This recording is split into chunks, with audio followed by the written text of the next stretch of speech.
Sorry, mate. I'll go on from that. You talk about congestion and the scheduling. You have been on this Thursday cycle and they've thrown you another Thursday game in the League Cup. Do you wish you? Is there anything you can do? Can you make it? No, not really. I mean, it would have been nice. It's not only that. I think we've always, for some bizarre reason, seemed to have a day less than every opponent we've played so far. So it kind of affects us both ways. But you know, you look. We all know how it works. You're kind of at the kind of behest of higher authorities in terms of broadcasters and that. When it comes to fixturing, very little say we have in it apart from accepting the fact that this is going to be our schedule. You mentioned Mikey has been one of your first off the cabs as well when we last spoke about it. Is that still? Yeah, he's still on track. Him and Richie are kind of in the final phases, so we're hoping that lost track of days, but yeah, next week they can start training. We've got a bit of a gap before the Newcastle game, sort of. So the plan is Mikey and Richie to sort of come back into first team training next week. Well, we'll just on further to what you were saying before. It feels like a bad run of results. It feels like everything's stacked against you, but you're confident that you can. Yeah, absolutely. Something from this season. Yeah, I think so. I mean, we're not that far. You know, we're not that far off. I mean, it was, a week ago I was sitting here after, winning a Carabao Cup quarter final and having beaten Southampton 5-0. So it seems like at the moment, we can't get a lot of traction in terms of just getting some consistency in anything in terms of, just having healthy players and sort of hitting a run of form. But I think we have the capability of doing that.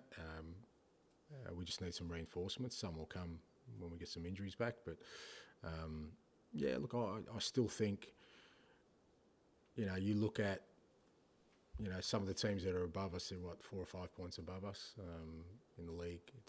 I don't think that's going to stretch by any great lengths over the next sort of period, because I think all teams you're seeing are suffering at some point.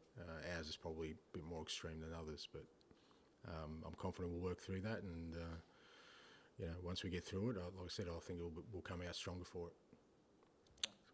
And just on the number of setbacks that seem to be happening, Mickey, Christian, Moldabare, Richarlison, maybe in that category as well. I mean, when these things recur, do you have to look at your own methods, the medical department? Yeah.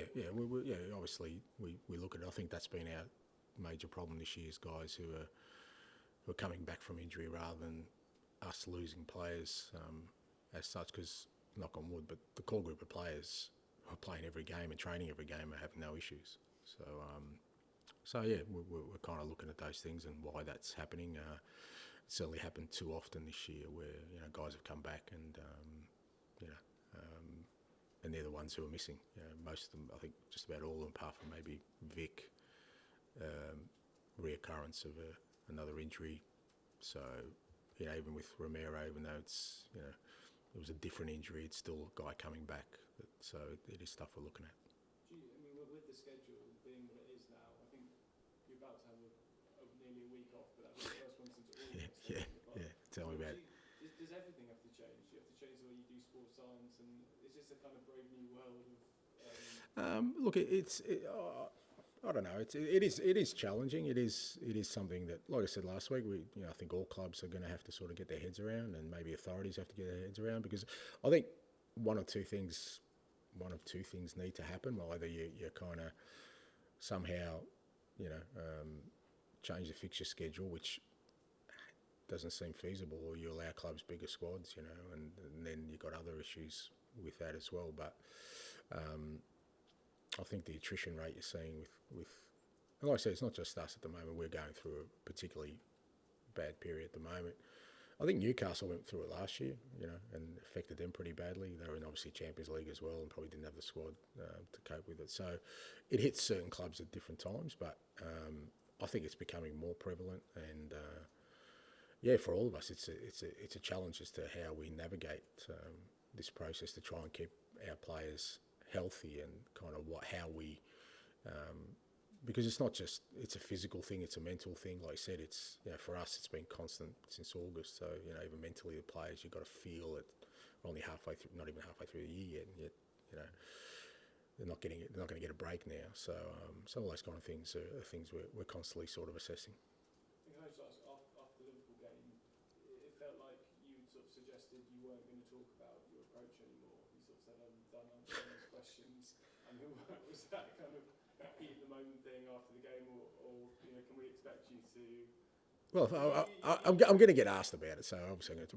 I mean, look, I said afterwards that look, when you're disappointed, I just think some people aren't genuine about it. They just use it to poke me, and after a loss, I'm going to react. So I understand that. So that's part of the game. I think if there's genuine questions, I'm happy to answer them. But I think some people just go, you know what, he's not going to be happy. Let's just ask him whether he's got a plan B, and they think they're clever, and like I said, I'm a human being. I'm not. I don't like losing, so they get a reaction out of me. They're happy. They go home. They tell their friends about it. Just see what our mate Ange Postecoglou say, and life goes on, mate. That's fine. I'm happy to cop that, but I'm always. I think you know that I'm always open to talk about my beliefs and my methodology to anyone who's got genuine questions about it. Done. Ange, I think we probably nearly get nearly as frustrated as asking the same questions you do and answering them. But flipping that round, how in a situation like this, when the bad news does keep on coming in terms of injuries in particular, how do you keep yourself fresh for your players and say new things to them? Well, that's the challenge of the role. It's what I love about the role. I've never, as much as people kind of think that, there's a set way of doing this job, but what I love about it is it's always been one that you just don't know what's around the corner. You just, it's never run a smooth path, whether that's during a season, during a week, during a day, during a game, and it's what I've always loved about it, because you've got to always kind of be, sort of mentally alert to deal with what's in front of you, not get sort of bogged down in things that you can't really influence or control. And like I said, there's always things that come along. I mean, you ask any manager how he feels after a win, and he'll tell you he feels good for about a second, and then his mind is racing about what is going to come next, because there's something that's going to come next. And like I said, it's what I love about the role. It's you never get up and this is going to run smoothly today. It doesn't happen. And I think because of that, I'm always prepared for these kind of situations. And I think it is important that the way I am and kind of my body language and how I speak is really important at this time, because I think other people take a lead off that, rightly so.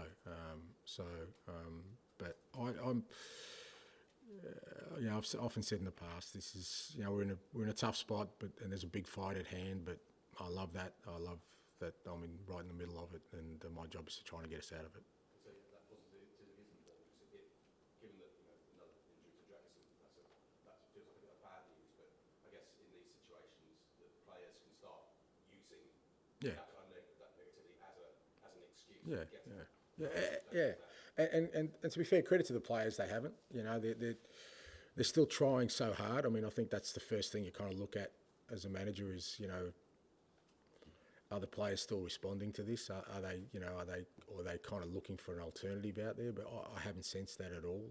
And it's very easy to, because it's again human nature to think, well, we need to do something different, or we're obviously undermanned. Let's change something. I haven't sensed that. The players really still want to tackle this the way we're tackling it, and I think it's a credit to them. But again, it's up to me to sort of guide them through that and just show them that. All these things, like I said, are temporary. You'll get through them. And if we do get through them in a positive way, and I guess the bonus and the benefit of getting it through, if we get through it the way I want us to, is it makes you stronger, because whatever you face in the future, you've kind of been through probably worse and overcome it. Finish with John, please. Hey, John. Hello, Ange. Just watching Match of the Day last night, they had Joe Hart in the studio, and he obviously was a player that loved working under you, and he was talking about the importance of your meetings both pre and post match, and just saying, how inspirational they were. Can you still get that message across? Because we're not just talking about inspiration here, we're talking about injuries. But how important are those meetings? And Yeah. those messages, and how much do you enjoy kind of that challenge to get the players out? Yeah, well, I hope so. I hope they're still important because, you know, I think they are, you know, they've been a big part of sort of, you know, the way I coach and manage people. You know, I think, you know, the ability to engage with people and tell stories and get them to kind of believe in something,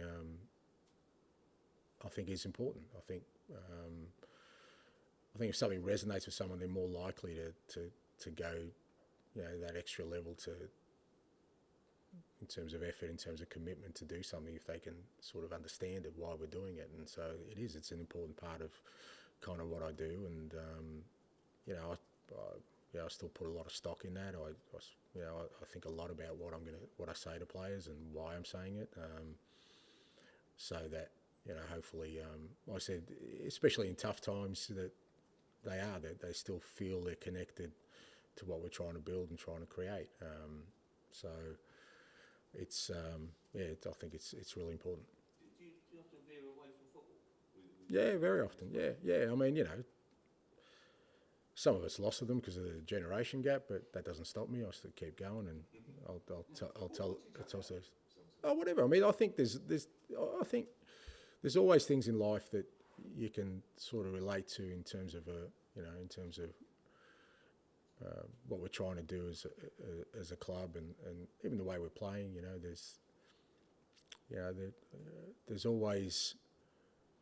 there are always people in life who, you know, people look at a bit curiously because they do things differently, and they're a bit of a joke till they get it right, and all of a sudden they're a genius. So it's probably relevant to us right now. Okay, thank you. Thank you. Yeah, happy New Year, but nice. Thanks, gents.